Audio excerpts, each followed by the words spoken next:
hired. I mean, these were deemed as the cavalry. And if these staff are deserting, as I've been hearing on the ground and as has been reported this morning, then I fear that we could be in for another spring and summer of absolute chaos at Dublin Airport.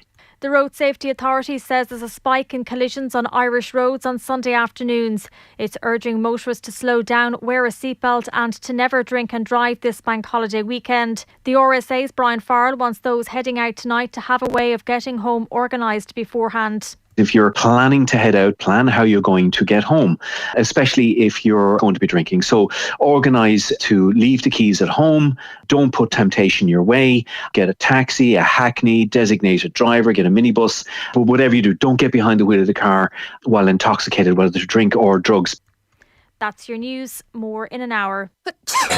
Looking to avoid colds and flu? A-Vogel Echinophore's is a herbal remedy scientifically proven to help relieve the symptoms of colds and flu by supporting the immune system. Containing fresh extracts of Echinacea, Echinophore's is a natural remedy and is available from health food stores and pharmacies nationwide. Help avoid the symptoms of colds and flu with A-Vogel Echinophore's. Always read the leaflet.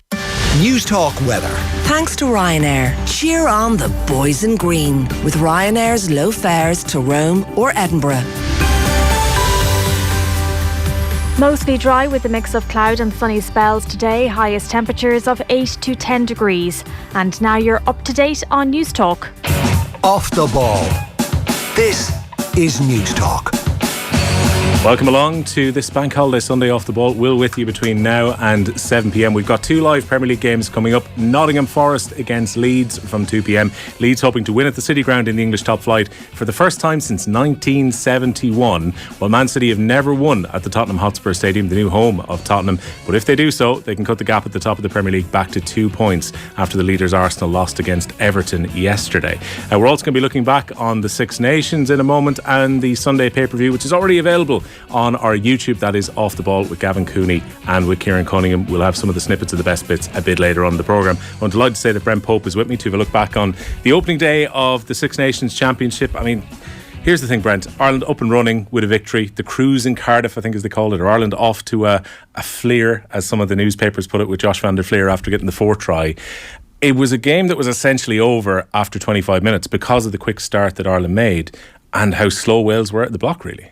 Yeah, there's something to say about both those. First of all, I think that kind of Warren Gatland's arrival teed up this as being possibly a more difficult game than I ever saw it to be. You know, people talking about, OK, Ireland hadn't won there, or only won once there in the last 10 years. Warren Gatland factor, you know, even talking up Johnny Sexton this week. Even Johnny Sexton admitted that he was more nervous for this game than he's been for any other game.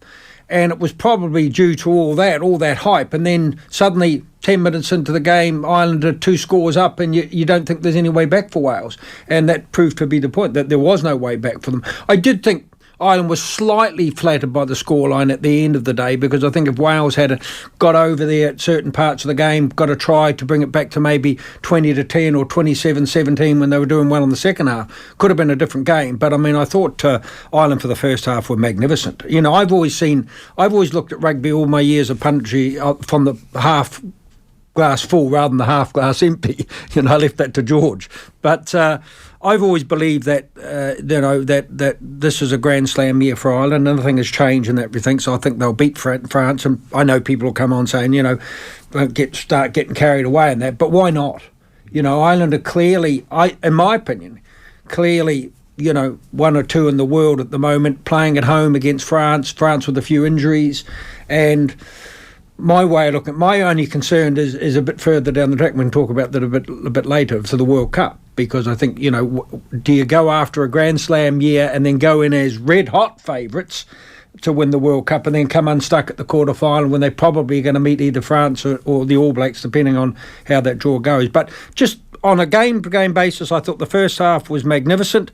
Ireland was so clinical. Every time they came down to the Welsh half, they scored points. You know, they could have gone after more points. I think Johnny Sexton, you know, wanted to keep the scoreboard ticking over when they got 2 tries. Then they kind of went into a bit of a hiatus there in the second half for a quarter. But Wales always going to have their purple patch. But I thought outstanding performances from Caelan Doris. If he's not the best number 8 in the world at the moment playing now, I know Aldred will have his fans, but I mean, I think Doris for about the last year. In my opinion, as a number 8 myself, he's the best number 8 playing at the moment now. So I think Ireland have 2 of the best loose forwards in the world when they're playing, Van der Fleer and Doris. Peter O'Mahony's not far behind. It's just probably his age that keeps him out of that bracket, and you'd probably include someone like Julian Sarvea in that back. But what I'm saying is that Ireland have a host of world stars now playing at the very top of their ability. I thought, actually, despite his criticism over the last couple of years, I thought Conor Murray had a good game when he was on. I think that he kept things flowing. He upped his tempo of the game, and then Casey came on and upped it further. So that was a good. So I think that Andy Farrell will look and say, hey, you know what he talked about, that these players can come in, like Finlay Beedham coming in for Tyke Furlong. 2 years ago, you'd have been worried about that change. I thought Beedham had a great game. So I think those players, and you look at the players on the fringes, Jimmy O'Brien, Osborne, these types of players, Henshaw to come back. It's a pretty good place to be for Andy Farrell. Yeah, digging into some of those players, we might start with Conor Murray, because you say there were so many doubts over the last couple of years because of the way they're Ireland are playing. It's all about getting their ruck speed and being in and around 3 seconds on front football and making sure that the ball gets moved quickly. And Conor Murray has not been in good form for Munster this season, and Craig Casey has started ahead of him at times. But maybe we've forgotten the fact that Conor Murray now has 101 caps for his country. The Conor Murray was the starter for the Lions in the last series. Yes. And I thought in the first quarter of the game, particularly yesterday, he played really well. Yeah, I did. And you still read over the internet, these people that come on and say, he was kicking too much. But he's instructed to do that. I mean, what people don't realise, he just doesn't take it on his own bat. Well, not all the time, but, there's a game plan. You best believe if he was doing that by himself, Johnny Sexton would be in his ear straight away. Absolutely. So he's told to kick when he does, and he's a good kicker. We know that about his game. I just was pleased for Conor, because I think he has been a fantastic servant to Irish rugby, and at one stage he was probably the premier number 9 in the world at one stage in his career. I mean, you don't get 100 caps by being a poor player. He's been a great player for Ireland, and then he came back to some form.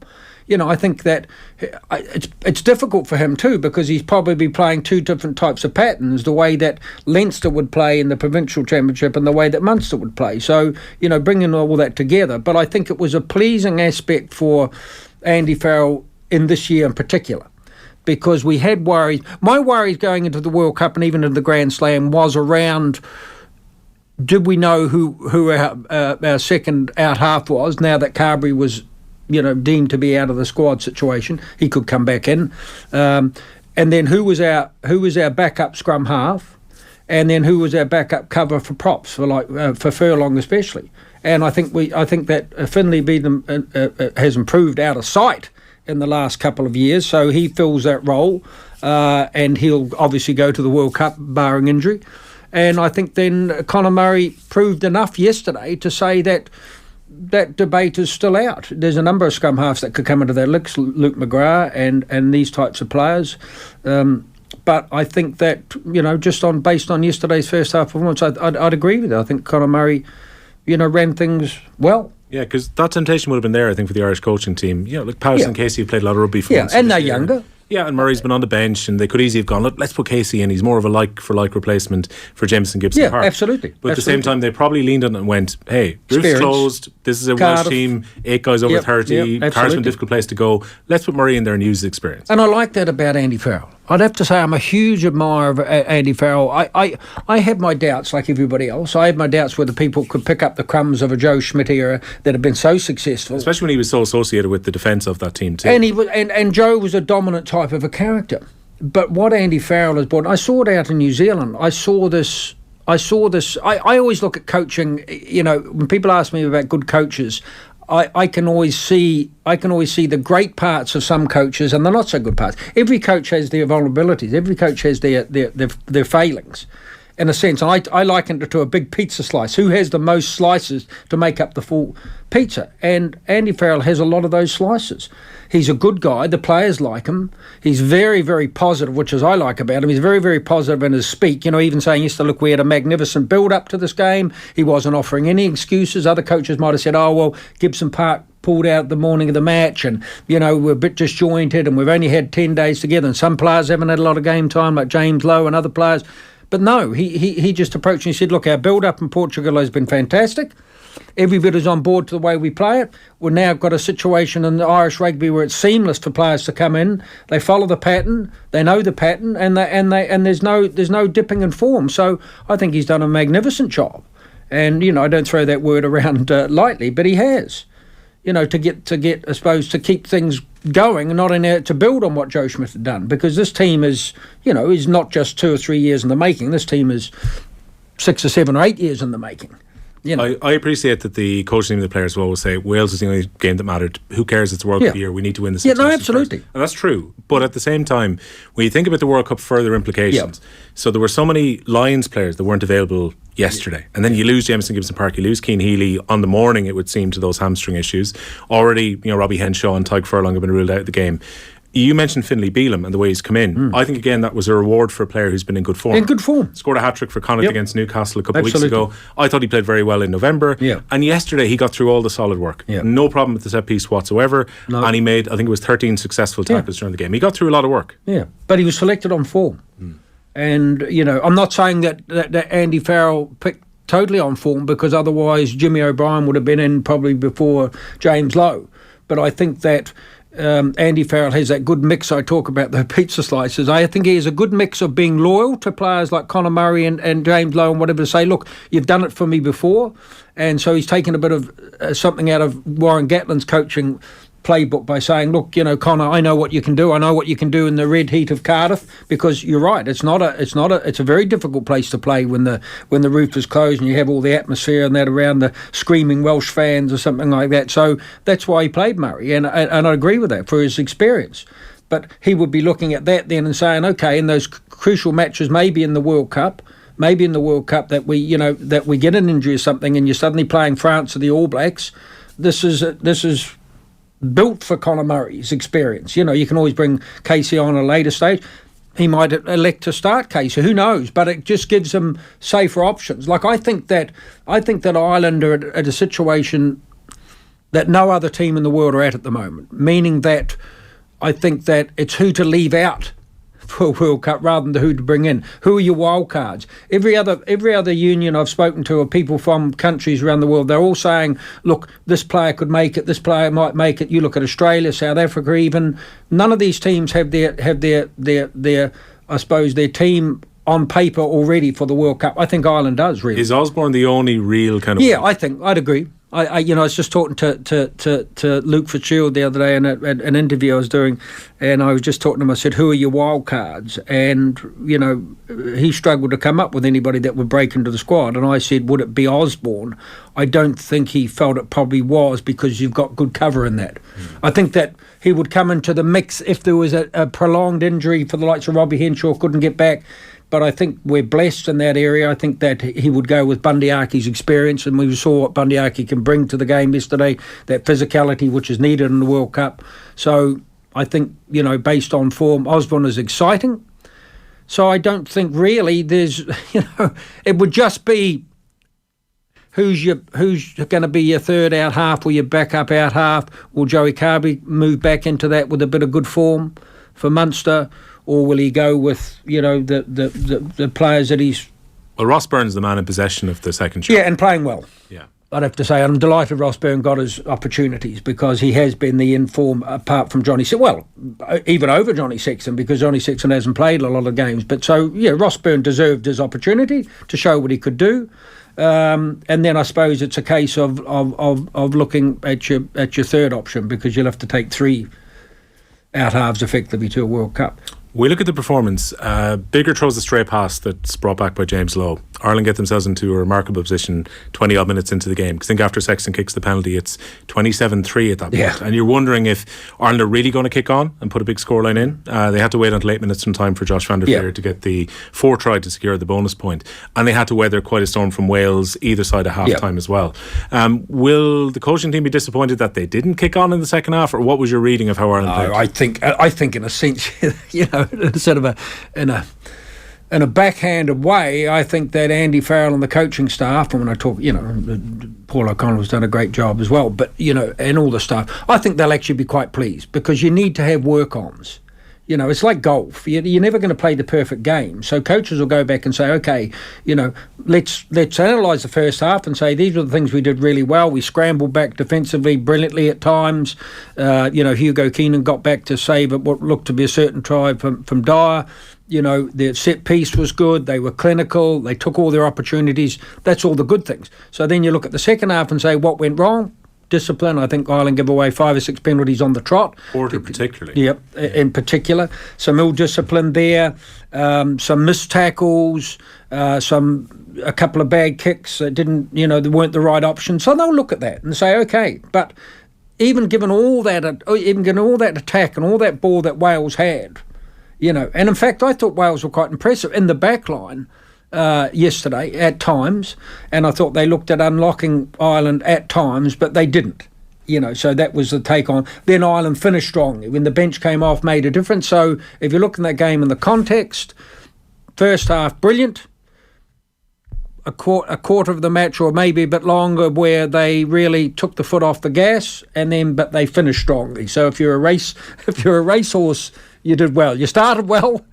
You finished well, and that's you all finished that really well, mattered. and that's all you can want. You know, they've got work-ons, of course they have, and it'll be a different game against France because they'll come up against a bigger, more physical pack. You've got to look at that Welsh pack. I mean, I said to someone yesterday watching the game, they don't even look athletic. You know, like when you're basing a pack around guys that are in their mid-30s. You know, you're really struggling. Now, I understand why Warren Gatland did it, because he thought that he could get a gain back from these guys and get the whole Welsh public behind him and say, look, we've beaten Ireland and this is what the guys can do. And that failed. I mean, at one stage, he must have been looking at a 50-point drubbing at home. At one stage, and you could see it in his face. When Ireland were 14 up, they nearly went 21 up. You know, they could have had another couple of try-scoring opportunities they left behind in that first half. But so I think, you know, there's something for him to take out of it too. I don't think he was too overly negative afterwards about Wales rugby, but they've got a bigger mountain to climb than Ireland. Yeah, I think Tom Shanklin was very honest with this midweek, where he said his big worry was that in many ways this is a tired group of Welsh players. Loads of experience, lots of guys around 100 caps. Yeah. But it's not 10 years ago anymore. Where's the young, exciting players coming through? Where's backs, I mean, even the size of the Welsh forwards. Where's that Caelan Doris or Van der Fleer in their squad? I mean, they're relying on Tipuric, who's world class on his day, but you know, 33 or 34, the engine starts to run a bit cold, and that's only just a natural progression for any player. You know, Brian O'Driscoll talks about, you know, 2 or 3 days to get over injuries that you got over in a couple of hours. You know, rolling out of bed takes you about 10 rolls to get out of bed, you know. But look, yes, it's an age. So in a way, you wonder whether Wayne Pivac is not sitting there saying, hold on a minute, you know, you let me go on the basis of performances that were better than that, you know, in a sense, in South Africa particularly, where they were close to winning a series and they won a match. You know, so he could feel a bit aggrieved, because I don't think Warren Gatland proved to be the, you know... Was the Gatland factor something we worried about during the week purely because of past experience against his teams? Yeah, but this was always a factor. I never saw it as a worry. You know, it's easy to say in retrospect because Ireland had won the game. But I didn't see that. What I saw it like you and Shanklin, I saw this as being a cobbled together Welsh side with players that Warren Gatland knew and had performed with them before. But Alan Wynne-Jones had performed from, 6 or 7 years ago. You know, it's a long time in a rugby's career. Now, he's still doing a phenomenal job at his age, and, you know, the number of caps he has, he deserves ultimate respect, and there's obviously no one better in Welsh rugby. See, the problem with Welsh rugby is not in its first team. The problem with Welsh rugby is the players coming through, and it's a bit like the English game. They just don't have the talent there they had in the 70s, you know, when those halcyon days of Welsh rugby. They just don't have that. They don't have that money base. They don't have that player base. You know, they've suffered more than probably any rugby playing nation in the world through kind of professionalism. Really, that's, you know. You already spoke about your admiration for Caelan Doris, but yesterday, all action. So 15 carries across the game, which is the highest in the Irish team. He made 19 tackles, which is the highest on the Irish team. So both sides of the ball, he was a busy boy and played very, very well. Took his try well. He's so dynamic and exciting. Yeah, and people don't see that sometimes about Caelan Doris, because he just does all the the good things really well. You know, you don't get many players that do all the jobs. You know, you'll have players that are attack orientated. You know, there's a lot of them around like Dupont and these guys, the English number 8. Benny Volapola was a good player going forward. Wasn't such a good defensive player. He has them all. He has all those ingredients. And I know speaking to a number of loose forwards at all back level, loose forward greats in New Zealand, they really rate Doris. He's an intelligent player too. You know, good in the line out, good defensively, always gets over the gain line.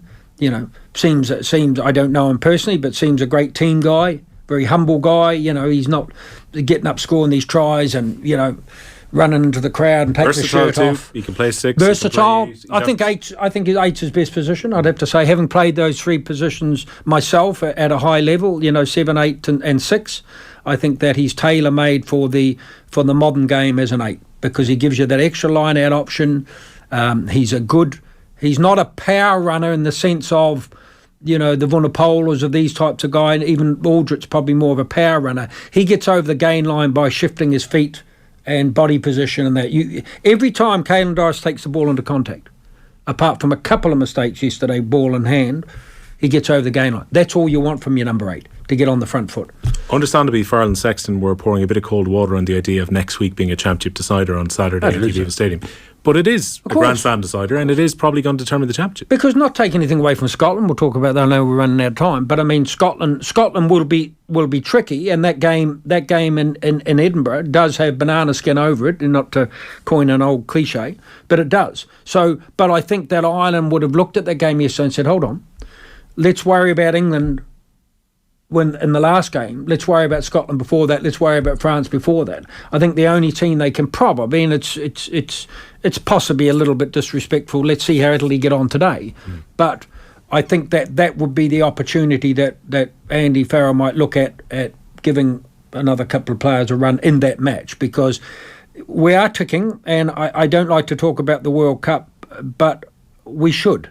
Because every game takes away another competitive fixture. Absolutely. And funny enough, talking to Michael Johnson, the great the Pendulum Summit that I was at, and I got to talk to him, and I mean, I so much admire that guy who was one of the greatest athletes. And the biggest disappointment of his career was going to Barcelona in his very first Olympics, and he got sick about 2 weeks before, and he didn't win the gold, or he didn't medal. And that was his biggest disappointment. And the fact, what he tried to say is that you can do everything in the sport, world records, American championship, but everybody wants that Olympic gold medal. Everybody wants that Olympic gold medal. And that is what Johnny Sexton and these players want more than anything. They want to be able to hang a world's best team around there. Forget about rankings, forget about games against the All Blacks or series wins. All those monkeys are off the back. The remaining gorilla on the back of Irish rugby is never getting past a quarter-final situation or a semi-final situation in the World Cup. It won't be good enough, I suggest, for Ireland to lose come to back. South Africa and New Zealand, leaving no, as a decent it won't be good enough. Yeah. The only thing they'll want and desire is to get to a final at least. To get to a final, then anything can happen, as you know. You know, then its form books are thrown out the window because it's a one-off game situation, winner takes all. But anything other than that, I would see as being a kind of a failure for Irish rugby. You know, and that's the way they'll be looking at it. So I agree, taking each game at a time, but I also agree that we've got to start looking at some of those players that are on the fringe and in key positions to get a bit more game time, so that Andy Farrell and this coaching team ticket can assess who is your backup first starting scrum half, who is your backup prop cover. I think we're okay for loose forwards. We're okay for a number of options at second row and hooker. We're okay there. I want to know who the backup out half is going to be, and we're okay in the centres. And there might be a little bit of jiggery pokey around the outsides or whatever. Whether Jimmy O'Brien comes into the equation, whether Keith Earls comes into the equation, but that's all that he has to do from now for the next 6 months or whatever. Rugby coverage here, of course, so thanks to Vodafone, main sponsors of the Irish rugby team, all in the team of us. The other game was a cracker at Twickenham. 3 years in a row now, Scotland have avoided defeat against England. 29-23. They spend a minute and 44 seconds in the opposition 22. Well, but sometimes great. all you need, Brent, 30% possession. If you've got Duan van der Merwe who can run in individual tries like that, and they can take the chances in the way they did, it doesn't matter if you don't have the ball. The most emotionless player, Van der Merwe. It was one of the best tries I've ever seen. One of the best tries ever scored. And I was great to see him interviewed afterwards, where he kind of smiled and that, because I watched him on all that Lions tour in the South Africa, where he was also magnificent.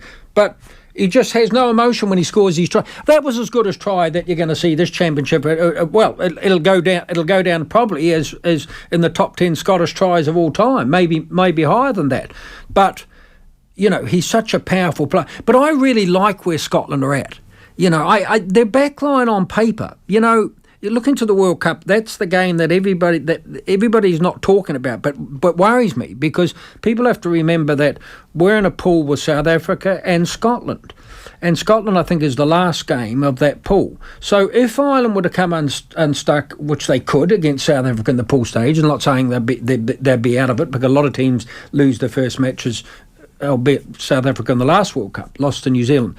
But that game would become extremely tricky, you know, and at full strength. The problem with Scottish rugby is they lose a few players along the way, and suddenly those players that are the players that they bring in just aren't at that level. But at full strength, the likes of Hugh Jones in the midfield, Finn Russell can win or lose a game. He's a brilliant player when he's on song, as showed yesterday.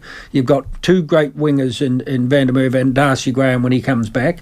Hogg, as you know, can have those good games. So they've discovered White, who's at form for a London Irish, has been fantastic. So they've got a good back line. You know, with the likes of Richie Gray and that coming back in, 6'9". They've got Johnny Gray's brother. They've got big lumps in the second row. You know, they're probably behind a lot of other countries in their back row, but Hamish Watson comes back in. So they could trot out a pretty good side in Edinburgh. So the that thing game is, will be difficult. do they back it up next week against Wales? That's the question. That's the problem. You could see them losing that game. You know, I don't think Wales are good enough to beat Scotland. But they could, because they could strangle the ball from Scotland. You know, Scotland are a team that England allowed them to score those tries, but from their poor kicking. You know, they gave her a sucker and an even break, in the sense that you know about Scotland, that Scotland are going to find it hard to create tries from inside their own 22. They create a lot of their play from the halfway in, from bad kicking or whatever, when Finn Russell can get his snappy passing and Van der Merwe and these guys can bring the ball back. And some of that snappy passing comes down to the English midfield. And Stuart Burns written about it today. He said, look, at times it worked quite well where Farrell and Smith were on the same pitch, but he thinks they have to now, Bortwick's next big decision is to pick one or the other and stick with them. Because you get to a position here with England where at various times I actually thought there was a lot to like about the England performance. There was. Better ball speed, they're moving the ball well. Maybe they're a bit reliant on Alice Gench to run the ball, and maybe they need to find a bit more balance in their back row. That's one thing. But do they have to now go, it's Smith or Farrell, and we stick with you, and you are our starting out half? Yeah. I agree with that too, and I agree with Barnes on that. I think that you've got to make a decision. See, the problem is Borthwick has inherited a side that they don't know what style they want to play. So if you're going to play a quick moving game, you know, with the likes of Finn Russell, you select Smith. But I think that's further down the line. I think Borthwick's role is a bit like Gatlin's role, is look, let's get them performing well in the Six Nations, a second or third place finish, then let's look to the World Cup. That's in isolation, because that's the year that's in it for new coaches. But I think longer term, he's got to decide how England want to play the game. Because I think you're right. I think we did see green shoots in the way that England played when they got into some sort of game plan. I was impressed by Chesham. I think that he had a good game at second row, so they've got a new find there. I wasn't over it. I think you're right about the back row. I think that Tom Curry probably needs to come back into that, and I don't think I'd like Don Brunt to have another go, because I liked his lines of running, and I think that he's a Doris type player. But it always baffles me that can't they get bigger, more aggressive forwards playing in the English game? You know, they're relying on the same old ball carriers. You know, Mario Toje, Genge, you know, Sinclair. These guys, you know, they're still having to do the role, and I thought he would new players. I'm not convinced about the scrum half either. but I would definitely go back and play Farrell at out half, and I would persist with someone like Tuolangi in the midfield or Slade in the midfield. I think it could have been different if Tuolangi wasn't released back to his club and he's going at Finn Russell yesterday. Absolutely, and I think Tuolangi still has a lot to play, even though the English pundits don't see it that way. Yes, I know he's out of form, but I still think he brings that physicality that England need to get over the gain line. And when you're playing with him and Farrell, both players that are capable of getting over that gain line, then you include a player like Slade or whatever, that's the kind of Gary Ringrose equivalent or thereabouts, because your best mix in the midfield, as Ireland have got now, is your kind of, I suppose, your power player like McCluskey or Henshaw, these guys to get over the gain line. Then you've got your Ringrose, the greyhound type of player, a bit like the way Nonu and Smith used to work for the All Blacks so well. So I think that England, yes, some roots there, but I think that they'll struggle. They'll be a much better side when they come to Ireland for the last match. But I think that Ireland have a grand slam at the foot of their door. I mean, you'd have to think that they can beat France and England at home. You'd have to. And then, worry about the other games after that. But I've predicted all year that this is a Grand Slam year for Ireland, and I've also predicted that, that they'll get further than people think in the World Cup. I really think that, and I believe that. Okay, well, we've plenty of build-up, of course, during the week here in Off the Ball, ahead of England again, or ahead of Ireland against France, England against Italy next week, as they'll try and maybe iron out some of those issues for Steve Borthwick's side. Rugby here in Off the Ball is with thanks to Vodafone, main sponsors of the Irish team. Check out the hashtag Team of Us.